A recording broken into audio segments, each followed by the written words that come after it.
Good morning, MRT riders. Good morning, Malacanang Press Corps. Welcome sa regular press briefing ni Presidential Spokesperson Harry Roque. Good morning, sir. Good morning, ladies and gentlemen of the media. Let me begin by addressing the request of Buri for an audience with the President. We find no reason to have the requested meeting. We had already canceled the contract with Buri, and the government decided to meanwhile take over the maintenance of MRT. Now, also as of now, as of 11:32, we have not officially received any word about the reported resignation of Department of Transportation Undersecretary Cesar Chavez, and therefore I still cannot comment on this reported resignation. No? Now, the Executive Secretary has also requested me to read a notice to the public that he issued last 21 November 2017, and I read as follows. Notice is hereby given to the public that unscrupulous individuals have been posing as members of the Cabinet, including the Executive Secretary, or name-dropping the latter in fraudulent schemes to solicit funds from the public. In particular, please be warned that the Office of the President or the Office of the Executive Secretary has not authorized any person to solicit money or other things of value from the public for the alleged benefit of Marawi soldiers, senior citizens, illegal drug campaign, or for any other cause for that matter. So I reiterate, the palace, none of the cabinet members has authorized anyone to raise funds for any purpose. Now, I also committed to report to you the negative list in our last press briefing, and I have before me now Memorandum Order number 16. The negative list for the year includes private recruitment, local or overseas employment, practice of particular professions when allowing foreign participation will redound to the public benefit, contracts for the construction and repair of locally funded public works, public services except activities and systems that are recognized as public utilities such as transmission.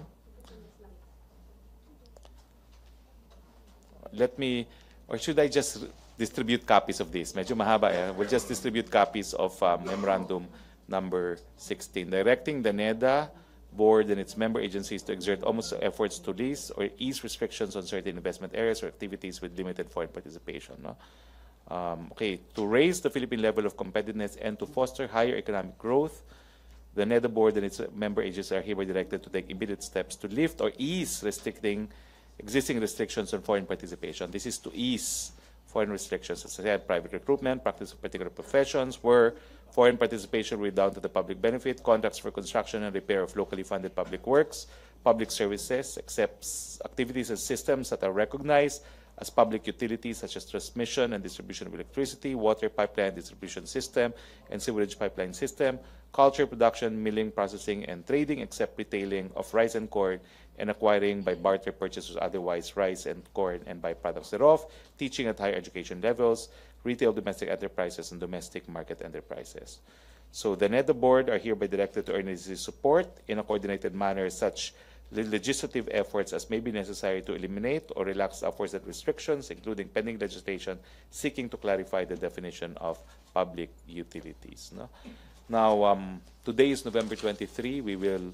We are commemorating the November 23 Maguindanao massacre, and we have as guest later Undersecretary Egco, head of the Presidential Task Force on Media Security. We are also joined later this morning by relatives of media kin, some of the media kin who perished in the Maguindanao massacre. And perhaps a last point is I have gotten many queries on Agnes Calamar despite press statement that has already been issued. I reiterate the position that the President should be taken seriously but not literally. The President has expressed his greatest displeasure at the conduct of Agnes Calenard, who came to the Philippines uninvited, despite the fact that at that time we were already negotiating the requisite invitation required for special rapporteurs to be able to investigate in member nations of the United Nations. No? So what she did to come here, despite the fact that negotiations were still pending, was an act of bad faith. And of course, what angered the President in particular is on her visit here, she brought a resource person who the President believes stated that prohibited drugs is not harmful to human health. And that is why at all occasions, and I believe members of the media who went to Vietnam with us know that the President has been distributing a UN literature on the adverse effects of different kinds of prohibited drugs. So that is the reason for the President's anger and displeasure at Agnes Calamard. So I hope that clarifies the palace position. Now, my advice, don't come to the Philippines when uninvited. Yes, let us now take questions. Laila Salaveria. Sir, on rapporteur, the special rapporteur, sir, I understand her visit was not to conduct a fact-finding investigation, but to attend a drug policy conference upon the invitation of a lawyers group. So are we still objecting to that? Because that wasn't what was under negotiation with the government. Considering there were negotiations ongoing about an official visit to the country, she should have desisted. Even if it's not related to the fact-finding? No, but she still made her comments on a matter that should be investigated first. So the position of the palace is, how could she have come up with conclusions when she had not yet conducted an investigation? So to us, because she already had conclusions even before an investigation, she has preconceived conclusions about the issue of alleged killings on the drug war. Okay, thank you. Follow up? Follow up. Other issue? Okay, Pia, to be followed by Maricel. Hi, sir. Sir, yesterday the president said he would order the arrest of members of communist legal fronts. Can he do this? Yes, he can. President is a former prosecutor. He knows that there can be a conspiracy to commit the crime of both rebellion and the violation of the Human Security Act, because you can now be prosecuted for acts, overt acts constituting rebellion, also for violation of the Human Security Act, where the taking up of arms is intended for the purpose of inflicting fear or terror in the minds of the general public. And I think the statement of the President delivered in Taguig on the occasion of honoring the fallen soldiers from Taguig signifies that his legal basis would be that they are in conspiracy to commit both rebellion and acts of terrorism under the Human Security Act.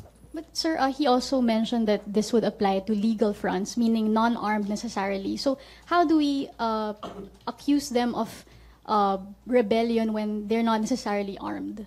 The President, as public prosecutor, has said that conspiracy is sufficient basis to accuse them of both rebellion and acts of terrorism, because in a conspiracy, the act of one is the act of all, even if they did not physically take up arms. If they are part of a conspiracy to commit acts of terror or rebellion, then they can be held liable under the theory of conspiracy. So being part of a leftist organization is automatically meaning that they are conspiring against the government? Not necessarily. Only what the President described as the legal front of the New People's Army, the CPP, NPA, the legal front. And I think we leave it at that, because those were the words used by the President. He will be advised by security forces on which of these legal fronts should be charged with conspiracy. So sir, we're talking about just these three, not Akbayan, Bayan, many other leftist organizations.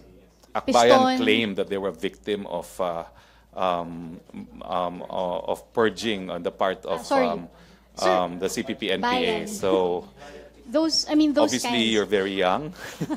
Sorry, You sir. do not know the purge, but the security Bayan, forces Piston, so will many. advise the President, and the Department of Justice prosecutors will act accordingly. Okay, thank you, Pia. Joseph? Sir, what are they doing now to merit the filing or to merit the arrest? Well, the President said that it is a conspiracy. The President has shown frustration that while the Philippine government was exerting utmost effort to come up with a peace deal with the New People's Army, while talking peace, the New People's Army had been attacking our soldiers and civilians. So, napika na po ang Presidente, nais niya talagang magkaroon ng kapayapaan, nakipag-usap siya, pero habang nakipag-usap, wala pong hupa ang pag-aatake ng NPA. Kaya nga po sabi niya, tingin ko terorista na yung mga yan at panahon na para talaga mapanagot sila. Well, probably the NPA actions are very clear, overt acts, no? How about the legal fronts? Well, nasagot ko na po yan. Ang legal basis ng ating presidente ay conspiracy, no, in the commission of the crime of both rebellion and acts punishable under the Human Security Act. And how is this established, sir? Well, the lawyers, of course, will take care of this. In conspiracy, there must be an agreement for a common purpose and a common design, and for overt acts also to reach that common purpose. Just so it comes from the palace, who are these legal fronts? The President has not declared. I'm sure he will be guided by security and intelligence agencies of the government. Yes, sir. Regarding the peace talks, how different is this statement, the statement yesterday where he said he doesn't want to talk anymore, from the previous statements where he said the same thing? What makes it different now? He said the same thing, that Yes, he has halted the process of negotiating a peace deal with the communists for now. The past three statements did not include mga notice of termination and what happens to the JASIG given the statement of the president yesterday? Well, I think the office of the OPAP will be taking its cue from the president, and I do not want to second guess what the OPAP will do. So yung notice of termination po, what will happen? Meron ba tayong magiging ganon? Well, it's up to the OPAP now to act accordingly after the president issued basically repeated verbal orders that he wants to put a halt to ongoing peace talks for the time being. So without the notice of termination, what do we call this stage? Is it suspended or terminated? Well, the president has said that he will not resume peace talks for now. I do not know if it's a mere suspension or termination, but it's an unwillingness to proceed with the peace talks. One last question, sir. Yung proclamation, wala pa? None. Thank you. Last two on NPA, Inat and Bombom. Sir, nabanggitin po ni Pangulo that sir here, Ah. that he wants to have the NPA leaders arrested again. Now they're out on bail. Will the DOJ or any concerned agency be moving to suspend the temporary bail granted? Sa Well, kanila? again, it's for the DOJ to act accordingly pursuant to the order of the president. In answer to your question, they should, because he has said that their temporary passes are effectively revoked, and if there are existing warrants of arrest against them, then they should be arrested anew. Sir, similar to Joseph, how final is this supposed cancellation? Because again, he's been talking about this for the past few months, canceling talks. And It's yet, final for now. But, sir, because many people, again, are waiting for the notice of termination, which, again, despite his pronouncements over the past few months, never came. I mean, never came, yeah. I'll clarify the matter with OPAP, no? But as I said, the president is the chief executive. He has issued verbal orders repeatedly on the subject matter, which are identical. So it is final for now. No more peace talks with the NPA. Okay, last two on NPA, Raymond. I'm sorry. Sir, just Raymond and Rose Novenario. So just a quick one. Sir, so aside from the declaration, the mas terrorist sa NPA, hindi ba kailangan ng parang batas para, legally declared din as terrorist? Hindi na kailangan. So proclamation na lang ilalabas ng Pangulo. I don't think so, because in the first place, it is within the powers of the chief executive to characterize threats to national security. No? Although the criminal prosecution will have to be pursuant to an existing law. Okay? So because of the declaration of the President na no more talks with the NPA, so mababaliwala na lahat yung mga local talks. Like for example, kay Davao City Mayor Inday Duterte, I understand she's doing her own talks with the NPAs there in Davao. So what will happen to the local negotiations? I think local leaders can do as they deem fit. The order to cease with negotiations applies to agencies directly under the office of the president, and I'm referring to the OPAP. Sir, last point. Sir, aside from the NPA, yung sa kabila naman, yung Alex Bongkayo Brigade and other rebel groups, no plans yet to declare them also as terrorists? So far, the NPA was the only one targeted or stated by the president. I do not know if he will also declare other groups as being terrorist groups. Thank you, sir. Okay, Rose Novenario. Ay, good morning, sir. Yes, Sir, Rose. nabanggit niyo po na ipapataw na po yung o gagamitin na Human Security Act against the CPP-NPA. Yun po bang Human Security Act ay ginamit po laban sa mga ISIS-inspired maute terrorists sa kasagsagan po ng Marawi dahil ang sinampalang po sa kanila ay rebellion cases lang po. Correct po, but what I do know is DOJ is also investigating acts that could be prosecuted under the IHL law and under the UN Security Act. Pati po sa iba pang mga terror groups po sa Mindanao, i-apply din po yung Human Security What I Act. do know is that they're also studying filing cases involving the IHL Act and HSA in the Zamboanga siege. Okay, thank you. Okay, other issue? Maricel Halili. Hi, sir. Good morning. Sir, morning. I understand that you haven't received the resignation letter from Yusek Chavez. But since he already announced it this morning, I just would like to get your view. What do you think of the timing of the resignation, considering the series of problems that are being encountered in I'm sorry, I Bataman? can't comment on something that I've not confirmed. Pero, I'm sir, sure as journalists you'd follow the same practice, no? But we'll wait for the resignation and we will have a reaction in due course. kahit sir na-announce na niya. Unless it's official, I can't comment. All right. Sir, on other issue, may we have your reaction with regards doon sa ginawa po ng isang UK-based organization wherein they included President Duterte on their playing cards. Tapos ang feature sa kanya as joker and ang bansag is one of the hypocritical politicians. Is there anything we can do about that? That was your decision. Let it be. The president has always respected freedom of expression. So be it. Do you find this, sir, as an insult to the president, to the administration's efforts? Let's just say that worse things have said about the president. He takes it in stride. Thank you, sir. Okay, Ace Romero.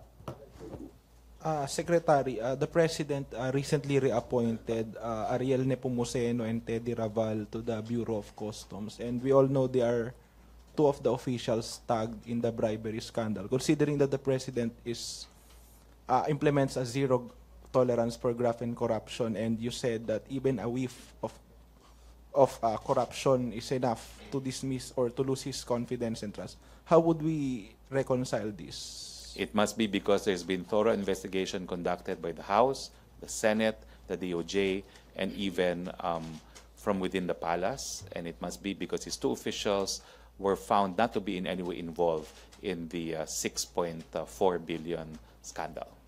Okay, thank you, Okay, Secretary. other issue? Joseph Morong. Sir, so drug war, yesterday you said that I'd have to return the power to the police. Has he made a decision to return the drug war to the hands of the PNP? Well, I think a decision will soon be made. But like you said, he did make the statement that I may have to return it to the police to avoid the problem from worsening. No? So I guess that's the latest. That is the latest pronouncement of the president. There is now a very strong likelihood that it will be returned to the PNP. And the reason being? As he said, no, what he said was to prevent the problem from worsening, The drug problem, no? the drug problem. Okay, thank Okay, you, sir. follow up? Other issue? Follow up. Alanesca. Morning, sir. Yes. Sir, about the drug war still, do you think the amount of time given to the PDEA is enough to evaluate if the problem is already worsening at this point? That's the president's call. So, sir, it's enough time to evaluate, would you That's the say? president's call. No? If he thinks it must be returned, then it must be that the PDA has been given enough time. I see. Ace Romero. Secretary, I recall you presented data from the PIDEA about its accomplishments. So does this mean the President is not satisfied with the performance of the PIDEA? I think we need to accept what the president has said. He does not want the problem to worsen, and that is why the thing is he used may, no? So I do not know if a formal directive has been issued, no? I would have. So Whether I like it or not. effectively, he has manifested already a decision to return it to the PNP. But how would we assess the data or the accomplishments presented by PIDEA? Because the president returned it, he must not be satisfied. He okay. wants more. But it will require another document, right? Because he issued a document when he transferred the lead role to Pete. Certainly, the Office of the Executive Secretary would have to document this. So are they drafting it already? As of now, I do not know yet. But if the President said so, that's a presidential directive. Thank you, Secretary. Okay, MPC. Follow up, JP Bencito. Sir, good morning. Sir, Good morning. isn't it alarming that the President will be returning the drug war back to the PNP when the President himself said that the PNP is corrupt to the core and no major reforms have yet to be implemented in the police force? I think the President has acknowledged that the PNP is not a perfect organization. He has said that he will clean up the ranks of the PNP. He has said that he will prosecute policemen who may be guilty of murder, as in the case of Kian. But he has also said that by and large, not everyone in the PNP is corrupt, and therefore he still believes in the institution. Sir, can we just get an update on what are the efforts currently undertaken by the government to cleanse the PNP? Well, the killing of Kian, I don't know if you read it, no? The PNP IAS, Internal Affairs Service, has actually said that the policemen are guilty of killing Kian. No? So they did not justify the killing as part of a legal engagement. So that shows, in no uncertain terms, that when the police abuse their power, they will be punished. Thank you, sir. Okay, questions? Henry Uri. Last two na to, ha? Henry and Pia. Henry. Sir, follow-up lang dun sa pagbabalik ng control ng illegal drug campaign sa PNP. Ano ho yung talagang nag-meet siya? Bakit ang Pangulo gusto na uling kunin at ibalik sa PNP yung anong mga pangyayari na nagpapanting ng tenga sa Pangulo?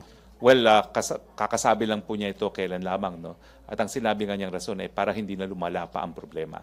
So ang kasagutan ko po, sinagutan po yan ng Presidente, ayaw niya lumala pa ang problema. Ang tingin niya, baka lumala ang problema kung hindi maibalik sa PNP. Okay, thank you, Henry. Pia? Sir, President Duterte has also said that there are around 9,000 policemen involved in drugs. May we get updates po on efforts by the government to cleanse the ranks of the PNP, just like what you said? We will monitor that, no? Because the President has really committed that the way to win the war on drugs is also to have a professional police force. The fact that he has identified at least 9,000 scalawags is an acknowledgement that it's not perfect, but he is taking steps to clean up the ranks of the PNP. May we know, sir, ano ba yung mga steps na yun? Is there a PNP-wide investigation forthcoming following his pronouncement? Kasi the pronouncement was made, I think, 2 or 3 months ago. Napakadami pong mga ahensya na pwedeng mag-imbestiga ng mga tiwaling pulis. Pwedeng IAS, pwedeng NAPOLCOM, pwedeng PLEB, pwedeng Ombudsman. No? So lahat po yan ay gagamitin, no? Para malinis ang hanay na ating kapulisan. Now let's move now to the commemoration. Today is the 12 o'clock na. Joseph, No? sige. Joseph. Sir, just one question lang. Sir, what will happen to Oplan Tokhang? Marireactivate ba siya? We do not know. Oplang Tokhang itself really is an ongoing, it's an ongoing, anyway, I do not know what that is. No? Because the DBM said they are not likely to allocate the 900 million budget for Tokhang to other projects or other agencies of the government. So I think that mataas answers ba your ang government. If that's a declaration of DBM and it's not funded, can't possibly continue, no, if it's not funded. Okay. But we already have the victims, no? Sir, we have sa yung news research namin the story 2 days ago. 7,000 housing for soldiers and policemen remain unoccupied and are now deteriorating. What is the government's steps to maybe pakinabangan yun? Ano pa pa? Anong instructions sa NHA? Because this is 7,000 in all over the country. I'll have to find out if the figure of 7,000 is accurate, because as I said, it's your research. So I'll have to inquire from the NHA, and I will have to find out what steps they will be taken. Okay? Thank you. Now, we commemorate. Sige, Last. Alaska. Sir, about China being a telco player here, wala bang concerns si Presidente considering yung mga past infrastructure projects involving China and BN North Rail were canceled because of allegations of corruption? So wala bang ganong mangyari na naman? Kasi China na naman yung involved. Well, Walang I concern think about we that? just have to, number one, accept the fact that the Philippine president is serious about his campaign against corruption, and he will not tolerate corruption at any level, particularly at the highest level. Okay? Now, today we commemorate, it's already the 8th year, no? The 8th year of the Maguindanao massacre, involving 58 victims, 33 of whom were members of the media. We are joined today by some of the kin of the murdered media professionals. But before we proceed, I'd like to recognize our guest, Yusek Joel Egco, who is head of the Task Force on Media Safety. The floor is yours, Yusek. Thank you very much, Secretary Roque. Good morning, my colleagues. First, gusto ko pong makiisa sa lahat, no? Mga kapatid natin sa hanap buhay at sa buong bansa sa paggunita ng ika-8 anibersaryo ng karumal-dumal na Maguindanao Massacre. So I'd like to proceed by reading a statement that we came up after our last meeting, last Friday, no, during the regular meeting of the task force, the Presidential Task Force on Media Security. The Presidential Task Force on Media Security, on its regular meeting last November 17, 2017, had the anniversary of the Maguindanao Massacre today as the most important item in the agenda. The member agencies and media observers arrived at a consensus that it is high time for the task force to declare its condemnation of the tragic event that led to the killing of 32 media workers, along with 26 others who are non-media. In this meeting, the Department of Justice, which sits as chair of the task force through Assistant Secretary Juvie Arman Wong, updated the body regarding the status of the said case. Since the trial has been going on for the last 8 years, the task force urgently pushes for the following. There are 4 important measures that we're pushing right now. First is, of course, end impunity. Second is superior trial. Third is partial judgment. And number 4 is the intensified manhunt for those suspects who are still at large.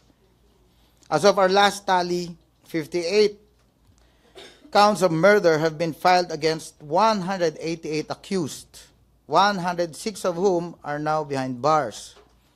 3 have died while incarcerated, while 2 are out on bail. 1 has been released based on writ of habeas corpus. 82 suspects are still at large, but as of date, letters to PNP Chief Director General Ronald De La Rosa and National Bureau of Investigation Director Dante Gueran, who are members of the task force, have been sent out by the body based on the interagency members and resource persons' move for the intensified manhunt for the remaining suspects who are yet to be put behind bars. The most welcome developments are the following. The prosecution has terminated the presentations of 190 witnesses, while 63 have been presented by the defense so far. Currently, 22 of the suspects have terminated their presentation of evidence, 13 of which were submitted for decision. There are 21 accused who are currently presenting their evidence. Take note, a memorandum will be filed by the prosecution within the month for Ahmad Ampatuan Sr. and Anwar Ampatuan Sr., and thereafter be submitted for decision. The DOJ estimated that at the rate the trial is moving, the case may be resolved, conservative projection po ito, well within 4 years or well within the term of President Rodrigo Duterte, based on the assumption that the defense will present an equal number of witnesses as that of the prosecution. Kung 190 ang prosecution, baka mag-present ito ng mga 190 or 200 din. The representatives of the member agencies and media observers who attended the meeting and moved for the expeditious action of the PNP and NBI in putting those suspects who are still at large behind bars include Asik Manwong of the DOJ, Khalil Makan of the PCOO, Tito Fajardo of the Presidential Human Rights Committee, Joan Cordero of the Commission on Human Rights, Melanie Pinlac, representing the Center for Media Freedom and Responsibility, Nelson Santos, of the President of the Publishers Association of the Philippines, Paul Gutierrez, President of the National Press Club, Arsenio Andolong, Chief of the Public Affairs Office of the Department of National Defense, representing the Defense Secretary, Alejandro Papa, the Armed Forces of the Chief of Staff, OJ6, Darren Salipsip, representing the Office of the Chief Presidential Legal Counsel, Carlo Limiu, Special Agent of the National Bureau of Investigation, representing Director Dante Gueran, and Police Chief Inspector Brian Gregorio, Public Information Office of the PNP. The PTFOMs will keep a close watch and strictly monitor the progress of the judicial process regarding the Maguindanao massacre. The good news is, after a long and tedious search for justice, we can now see the light at the end of the tunnel. That long period of uncertainty is finally over. Hoping against hope, we expect justice to be completely served for the victims and families of this most gruesome crime. I'm now ready to take your questions. Perhaps before we take questions, can we hear from some of the victims? No? Now, I underscore the fact that when I was still private lawyer, we had proposed a system to expedite the prosecution, and this includes the first in, first out, which means that we don't have to finish with the reception of all evidence against all the accused before there could be promulgation of judgment. We could proceed with promulgation of judgments as against the accused whose presentations of evidence have been concluded. No? And we're hoping that earlier than the 4 years mentioned by the Undersecretary, that there could be at least 1 or 2 accused who will have a promulgation of judgment. Now, we're joined here now by some members of, kin of murdered media professionals. I have here Noemi Parcon. Noemi, Yes, please. good morning po sa ating lahat. Ako po si Mrs. Noemi Parcon, asawa po ng isang media na pinatay during the Ampatuan Massacre. It's been 8 years nangyari yun, pero masakit pa rin. Although we have moved on, but the search for justice is still there. During the time of the previous administration, we are hoping na bago bumaba si Pinoy,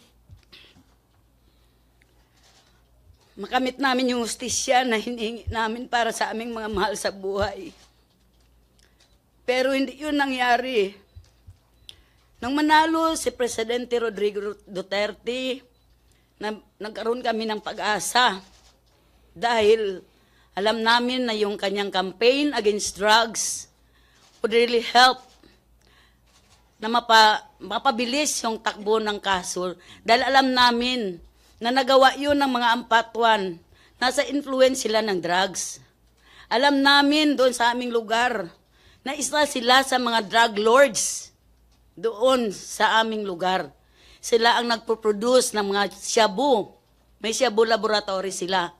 Kaya sabi namin, nagkaroon kami ng malaking pag-asa na dahil ang trend, ang kampanya ng ating bagong Pangulo is really on the yung paghinto ng druga sa ating bansa, then we are very happy, no? So sa narinig ko kanina, within 4 years, kung nakapag-antay kami ng 8 taon, maantay namin yung 4 na taon. Pero kung sana mas earlier, mas magiging masaya po kami. yung sa amin lang po, bago sana bumaba yung ating bagong Pangulo, mabigyan ng hustisya ang pagkamatay ng aming mga mahal sa buhay. And isa sa kampanya niya is against corruption. Hindi naman po sana masamain ng mga tamaan na lang po, yung bato-bato sa langit, ang tamaan wag magalit. Pero there are some, I believe, no, that there are some officials ng ating government na ano siguro ng corruption, dahil alam natin yung kalaban namin maraming pera. No? So ngayon, dahil isa yan sa kampanya ng ating Pangulo against corruption, so malaki po ang aming tiwala, malaki po ang aming pag-asa na bago siya bababa bilang presidente ng Pilipinas, makakamit talaga namin yung hustisya. Hustisya po para sa mga mahal namin sa buhay. I'd like to call another victim of our media kin. She is from Davao City, no? A constituent of Mayor Duterte. Ako po si Maria Cipriana Gatchalian. Asawa pa ako ni Santos Parisa Gatchalian Jr. Yung kung pwede ko sasabihin uli kung ano yung naramdaman ko no makita ko yung katawan ng aking husband na pinatay na parang hayop, hindi katulad na isang tao. Kung ano yung nakita ko kasi kinuha ko yung body niya doon, inilagak sa isang punerarya. Hinukay siya, nahukay, nalibing na siya ng 3 days. Hinukay siya, nilagak siya doon sa punerarya ng tinawag siya na doon sa Coronadal. Nang makita ko yung itsura niya, yung tama niya, hindi ko maisip na yung umalis siya sa bahay, buong-buo siya. Alagang-alaga niya yung katawan, pero nakita ko yung body niya, hindi siya mukhang tao. Marami siyang tama, wala ng laman yung loob niya, lumabas na yung wala ng laman yung utak niya. Tama niya, galing sa binti, doon sa tuhod, sa paa, dito sa lower torso niya, doon dito sa meron pa siyang sugat dito, may sugat din siya sa ulo. Ang sabi ko, parang hindi tao ang gumawa nito. Ito ay kagawa na isang tao, na isang adik, na isang demonyo. Yun ang tawag ko nung makita ko yung body niya. Alagang-alaga ng husband ko yung katawan niya. Yun lang pala. Hindi na siya mukhang tao. Kasi bloated na siya. Sabi ko doon sa punerarya, ma'am, isauli mo yung mukha niya, ma'am, kasi gusto ko makita siya ng anak ko, ma'am. Ma'am, hindi pwede ibalot namin yan. Paano yan makita ng anak ko, ma'am? Sabi nila, ma'am, lagyan mo na lang malaking picture ang coffin niya. Nung dumating sa bahay, dinala ko siya doon sa Davao, doon ko siya nilibing. Nag-hire ako ng van na sasakyan ng coffin niya. Tapos dinala ko siya sa Davao, doon ko siya inilibing. Inilibing ko siya ng yung mabuting pagkalibing sa kanya. Sabi ng anak ko, ma, gusto namin makita yung mukha niya, hindi pwede. Kaya, hindi natanggap ng mga anak ko, napatay ng papa nila. Parang akala na nagbakasyon yung papa nila. 1 year, hindi natanggap ng anak ko ang pagkamatay ng papa nila. Alam ba niyo anong ginawa ko? Kasi para silang, na-depress sila. Sabi ko sa kanila, mga anak, isipin na lang nyo, nagbakasyon yung papa ninyo. Ito na lang, tingnan nyo yung picture niya doon sa table natin. Nilagyan ko yun ng flowers at saka kandila. The whole day, meron siyang kandila. So every day, meron siyang vigil candle. Sabi ko, every end of the week, pupunta tayo sa libingan niya, kausapin niyo siya, talk to him in your heart. So, ginawa ko niya ng 1 year na ganun, nahil ang mga anak ko. Pero kahit isang picture ng husband ko na nakasa coffin, wala kami kahit isa. Ang alam ko lang patay ng husband ko, yung death certificate. Ayaw mabasa ng mga anak ko ang resulta ng medical legal. Ayaw nila makinig. Masakit sa kanila. Kaya gusto ko makamta ng hustisya. Kahit naka-move on na kami mga anak ko, sabi ko mga anak, grow up normally. Ako lang ang mag-fight ng case. I want you to be happy and live up a normal life. Be happy, be contented. Ako lang bahala. Sa awa ng Diyos, ang mga anak ko normal ngayon. Nakatapos na sila sa kanilang pagsisikap at sa tulong ng mga NGO, ng mga ng NUGP, ng FFJ, ng Bantay Bata. Sa awa ng Diyos.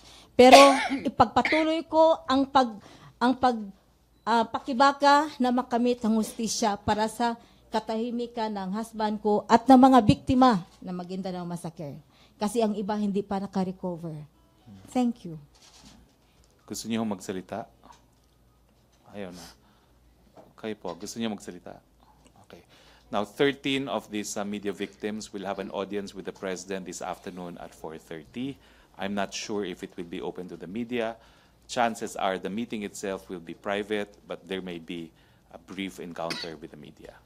Okay, so as Yusek Eco has said, the President remains committed to according justice to the victims of the Batuan Massacre and to all victims of illegal drugs in our country. Thank you very much. That ends our Sir, press briefing. I think we have one question from Joseph. Meron palang question for Raymond Joel. Palasa Okay, din, okay. Joseph Kay, Pwedeng hindi na. kay Yusek Eco. Yes, So, yes, I yes. understand, sabi mo 4 years na lang. Pero Yeah. it's been a long and tiring trial. Kumusta po yung update natin kung lahat ba ng pamilya ng biktima ay lumalaban pa rin? At I understand na may mga gumagapang, moneyed, may influential yung mga suspects. So may umatras na ba? At sana naman ay wala. Okay, good question. Thank you for raising that up. During our last meeting, it was raised by one of the media representatives, no, sa task force. If I'm not mistaken, it was Paul Gutierrez of the National Press Club. And he informed the body that out of the 32 families, it seems that only 18 yata ang, according to them, this is not my information, 18 ang interesado. So what I did was I threw the question to the body and asked them, what if worst case scenario hindi na interesado lahat, no? Hindi naman po mangyayari 'yon, I'm sure. What if hindi mawalan nga ng interest? So ang resounding reply by everybody, the lawyers, the law enforcement officials there and also the media representatives, wala pong magiging problema because it's a crime against the people and tuloy-tuloy yan. Tuloy-tuloy na yan. Whether or not may mawala ng interest or mabuo. But ang habol po natin ngayon, that's why we are saying this now during these press briefings, that we are seeing now the light at the end of the tunnel. And I hope bumalik yung interest ng mga sinasabing nawala ng interest. May pag-asa po, malapit na po. Benji Liwanag, bago si Joseph. Sir, itanong ko lang, do they still receive threats or may mga banta pa ba sa mga buhay ninyo? So far po, wala naman po. Wala na po. At saka gusto ko pong i-clarify yung mga bribery ng mga ampatuan. Wala po sa grupo namin na nag-offer na bayaran kami para umatras po sa kaso. Kaya tuloy-tuloy ang laban namin kahit nung una po mayroong mga na yung bago pa lang nangyari. Pero sa ngayon po talagang we are decided talaga kami na ipaglaban yung kaso. Kahit po walang pera, basta makuha namin yung hustisya po para sa pamilya namin. May suporta pa ba na natatanggap kayo coming from the government? So far po, wala. Maraming salamat po. Joseph Morong.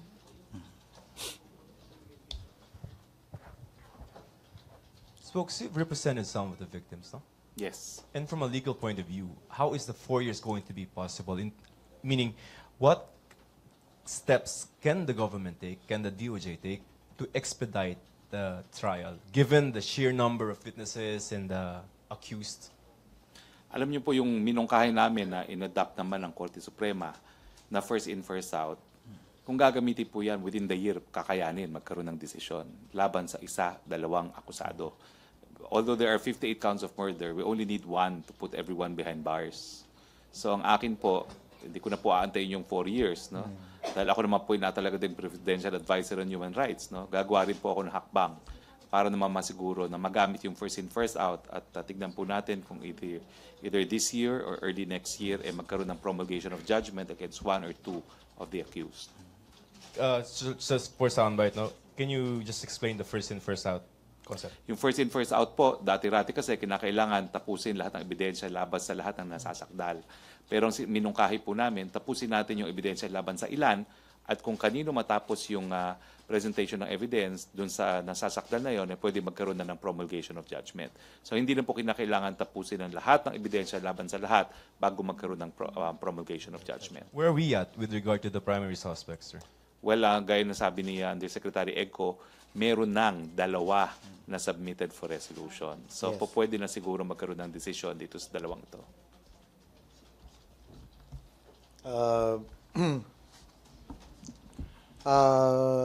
Yung subject ng memorandum to be filed, no, within the month, by next week, yung kay Ahmad Ampatuan Sr. and Anwar Ampatuan Sr. So plus 13 na initially nag-submit for final decision, we're looking at the fastest siguro 15. There are 15 submitted. Submitted. So I think we don't have to wait for years for Yes. a decision or a promulgation of judgment. We don't want to second guess the court on what the decision will be, but definitely 8 years has been too long. Yes. We deserve a promulgation of judgment very, very soon. If I may add, Secretary, how the DOJ came up with that projection, no? Yun nga, if 190 ang present ng prosecution, tapos na sila.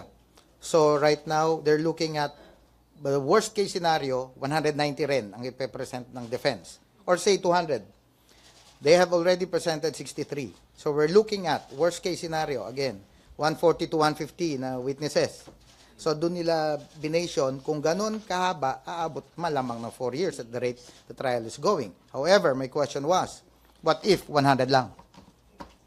So mas mabilis. But of course, tama, as Secretary Roque said, we don't want to second guess the court or jump the gun on the judge, who is actually the members of the task force welcome the pace at which the trial is ongoing. Imagine 3 hearings every week. So at that rate, hopefully talagang let's hope against hope. Yung 4 years, kahit man ako'y naiinip, pero masa po kayo. Sabi nga po, alam po, kabisado po ni Secretary Roque yan. Masa po kayo. Baka hindi talaga umabot ng 4. Pero ayaw naming magbigay ng false hopes. Eka nga. Doon lang tayo sa sinasabi ng mga datos, ng mga impormasyon, at yung actual na galaw ng kaso na noon po kami man ay bulag. Hindi namin alam ang nangyayari before. Ngayon po alam na natin. Well, ako naman po, no, dahil in my capacity as Presidential Advisor on Human Rights, hindi tayo papayag na 4 na taon pa. Gagawa tayo ng hakbang. Okay. It's good. Okay. Maraming salamat. Okay, thank you very much. Okay, maraming salamat, Presidential Spokesperson Harry Roque, Undersecretary Joel Egco, at sa mga bisita po natin. Thank you, Malacanang Press Corps. Back to our main studio sa Radyo Pilipinas and PTV.